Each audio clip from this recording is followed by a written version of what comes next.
Growing pains గురించి పేరెంట్స్కి మీరు ఏ మెసేజ్ ఇస్తారు?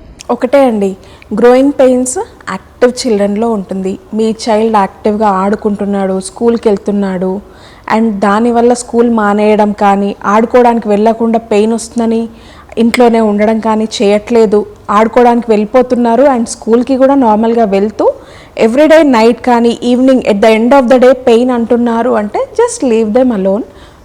మరీ పెయిన్ మనం సపోర్టివ్ కేర్ ఇవ్వండి. నేను చెప్పినట్టు ఆ సపోర్టివ్ కేర్ ఇచ్చాక కూడా తగ్గట్లేదు, లేదా పెయిన్ నెక్స్ట్ డే మార్నింగ్కి పర్సిస్ట్ అవుతుంది, స్కూల్కి వెళ్ళట్లేదు, లేదా ఆడుకోవడానికి యాక్టివిటీస్లో పాల్గొనడానికి ఇష్టపడట్లేదు పెయిన్తో, అలా అనుకున్నప్పుడు అప్పుడు డాక్టర్ని you have to consult.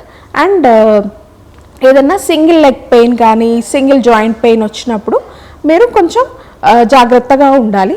Otherwise రెండో లెగ్స్కి వస్తూ చైల్డ్ యాక్టివ్గా ఉన్నారు, మంచి న్యూట్రిషన్ అంతా బాగానే తీసుకుంటున్నారు అంటే, ఆ ఏజ్కి తగ్గట్టుగా న్యూట్రిషన్ తీసుకుంటున్నారంటే just stay calm. And these are very common things in children. So దీని గురించి పెద్దగా భయపడనక్కర్లేదు.